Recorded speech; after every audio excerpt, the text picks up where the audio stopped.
बिस्मिल्लाहिर्रहमानिर्रहीम। या अय्युहल्लज़ीना आमनू कुतिबा अलैकुमुस्सियाम कमा कुतिबा अलल्लज़ीना मिन क़ब्लिकुम लअल्लकुम तत्तक़ून। ऐ लोगों जो ईमान लाए हो, तुम पर रोज़े फ़र्ज़ किए गए जिस तरह तुमसे पहले उम्मतों पर फ़र्ज़ किए गए थे, ताकि तुम में ईश भय तक़वा पैदा हो। गाइस, आज हमारे लिए बहुत खुशी का मौका है कि रमज़ान का पवित्र महीना कुछ ही दिनों के बाद शुरू होने वाला है। और आमतौर से रमज़ान के महीने में मरीज लोग ख़ास तौर से परेशान होते हैं कि रोज़ा रखें ना रखें, रोज़ा रखने के परेशानियां क्या हैं। एक तरह की उलझन उनके जहनों में होती है। तो इसी उलझन को दूर करने के लिए आज हमारे लिए बहुत खुशी का मौका है कि जालना के मशहूर और मारूफ डॉक्टर पद्माकर सबनीस साहब हमारे दरमियान मौजूद हैं।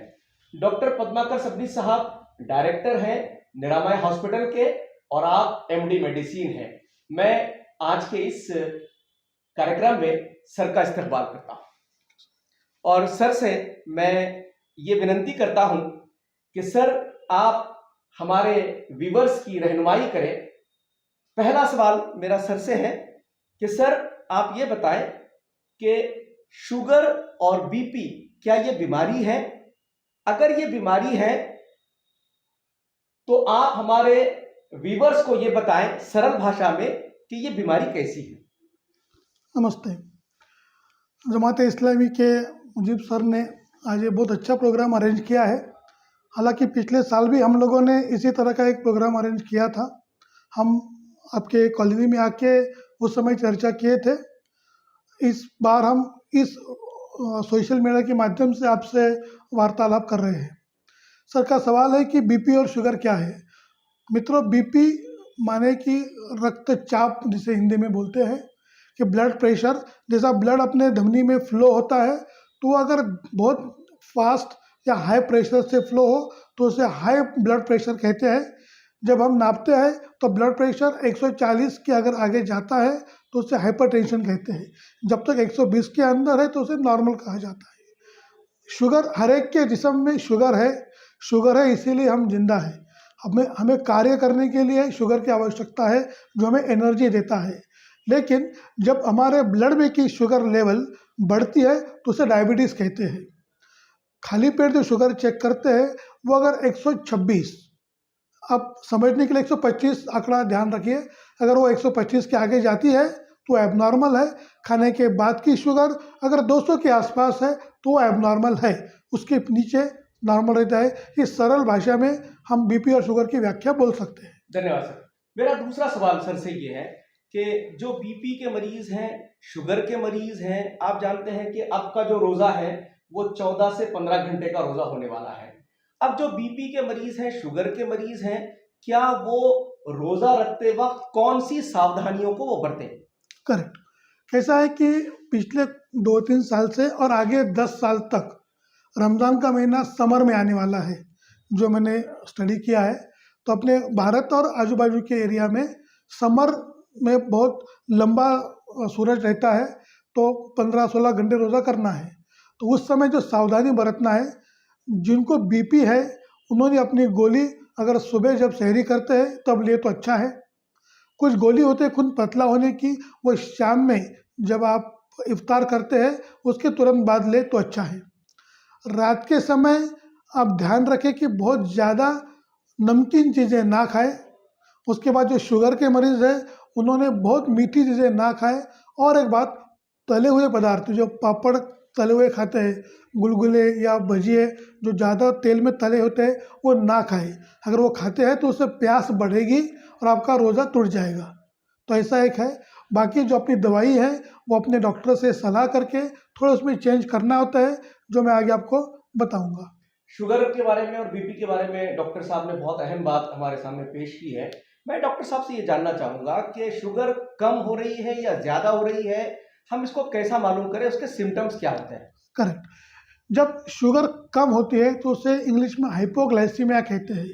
शुगर लेवल जब हम ग्लूकोमीटर पे चेक करते हैं, वो अगर 70 के नीचे आती है तो पेशेंट को कुछ लक्षण होते हैं। याद रखिए, सबसे पहला लक्षण होता है बहुत पसीना आना, दूसरा लक्षण है कुछ अस्वस्थ महसूस होना, बात करने में तकलीफ होना।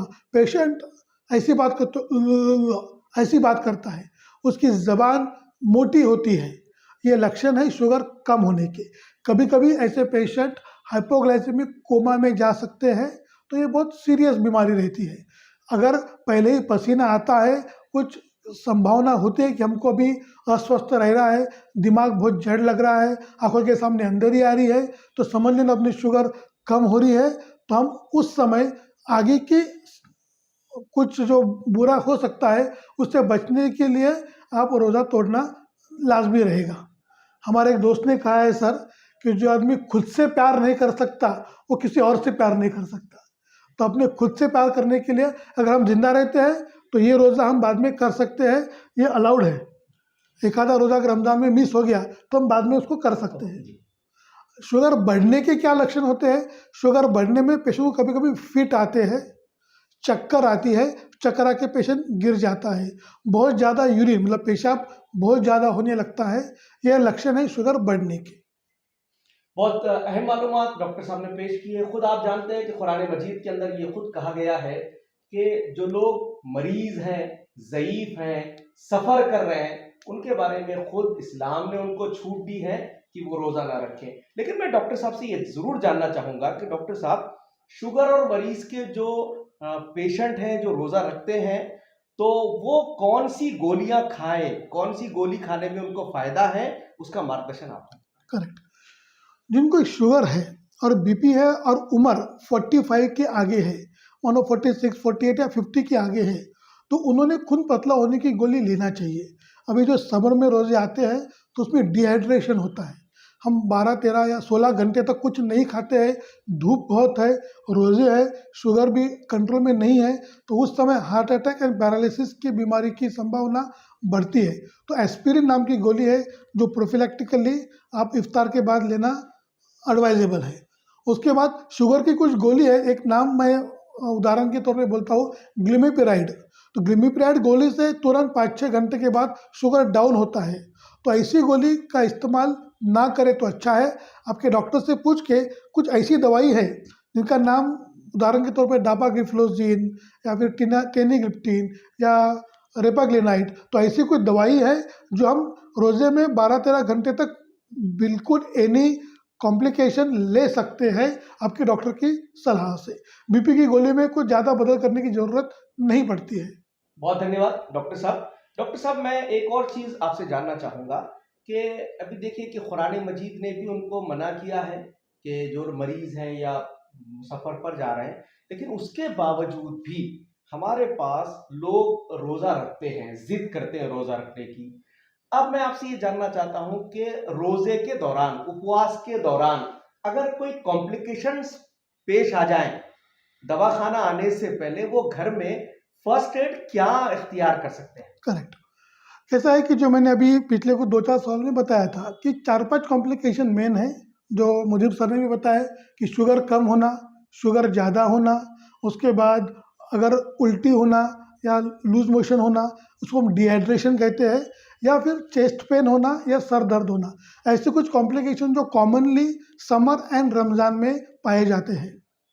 तो इस समय अगर शुगर कम होने के लक्षण जो मैंने पहले बताया था ऐसा कुछ होता है, तो तुरंत घर में अगर कुछ गुड़, चॉकलेट, शक्कर जो इंस्टेंट एनर्जी दे, या पार्ले बिस्किट या शक्कर और नींबू का पानी ऐसा पिए तो शुगर बढ़ने में आसान जाता है, हॉस्पिटल में आने की ज़रूरत भी कभी कभी नहीं पड़ती है। लेकिन अगर शुगर ज़्यादा है तो उस समय हम टेस्ट करके गोली का डोज अपने को बढ़ाना पड़ता है। शुगर ज़्यादा होने से कॉम्प्लिकेशन कम होते हैं, शुगर कम होने से कॉम्प्लिकेशन ज़्यादा होते हैं। ऐसा कुछ भी लगे तो जो मैंने बताया था वो करके एस्पिरिन की गोली ले सकते हैं और तुरंत हॉस्पिटल में जाके शुगर जांच कर ले। बहुत बहुत शुक्रिया। मेरा डॉक्टर साहब से आखिरी सवाल है। डॉक्टर साहब, आप जानते हैं कि रोज़ा रखने के आध्यात्मिक, स्पिरिचुअल, रूहानी फायदे भी हैं। दूसरा, भावनात्मक, जज्बाती फायदे भी हैं। कि समाज के अंदर जो गरजू लोग हैं, हमको एहसास होता है कि कैसे परेशान हाल लोग हैं, भूखे हैं, प्यासे हैं, हम भी रोज़ा रखकर उनके भावनाओं का एहसास हमको होता है। लेकिन एक चीज़ जो मैं समझना चाहता हूँ आपसे वो ये है कि शारीरिक तौर पर जो है, फिज़िकल तौर पर रोज़ा रखने के फ़ायदे क्या होते हैं, वो आप हमारे व्यूअर्स को बताएँ। ऐसा है, रोज़ा मतलब हम उपवास बोलते हैं, फास्ट बोलते हैं, वो हर एक मज़हब में बताया गया है। अभी आज एकादशी है, तो मैं भी फास्ट करता हूँ, लेकिन हमारे फास्ट थोड़े से अलग होते हैं। जब मुस्लिम लोग फास्ट करते, बहुत स्ट्रिक्ट रूल्स होते हैं उनके। फास्ट के फ़ायदे मैं इन जनरल बताता हूँ। जैन लोग भी फास्ट करते हैं, तो फास्ट से जो स्पिरिचुअल, आध्यात्मिक, जो भी आप सर ने बताया वो तो सही बात है, जो आपको ईश्वर का ध्यान होता है उसके बारे में हम जागरूक रहते हैं।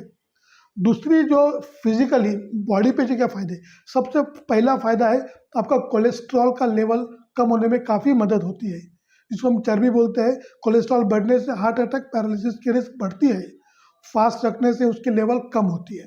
सेकंड थिंग, आपकी जो मेटाबॉलिक प्रोसेस है, हम मराठी में चयापचय बोलते हैं, जो भी आप खाते हैं अन्न, उसका मेटाबॉलिज्म बॉडी में होता है। ये अपनी बॉडी एक मशीन है जो 24 घंटे और 12 महीने हर दिन काम करती है। हम सोते हैं तो भी अपनी मशीन काम कर रही है।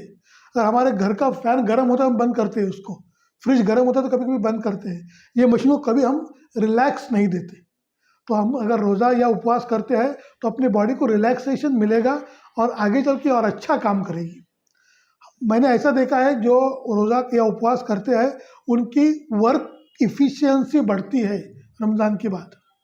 थर्ड फ़ायदा, मेरे भी स्टाफ ऑलमोस्ट 90% मेरा स्टाफ रोज़ा करता है, तो मैं ऐसा देखता हूँ कि रमज़ान के बाद वो बहुत एक्टिवली काम करते हैं। ये एक हमारे लिए बहुत अच्छी बात है। और एक है कि अपना ब्लड प्रेशर नॉर्मल रहने में मदद होती है। कुछ लोगों का वज़न और शुगर ये महीने के बाद काफ़ी लेवल में रहता है और 2-4 महीने तक भी अच्छा रहता है। लेकिन अगर, मैं तो पता नहीं मतलब कैसा है अपने इसमें, लेकिन अगर महीने में 1 या 2 रोज़े भी कर पाते हैं कोई, तो आपके लिए बहुत फ़ायदा होगा। ये अपने बॉडी पे जो medical point of view, science point of view जो फ़ायदे हैं वो मैंने आपको बताए हैं। धन्यवाद।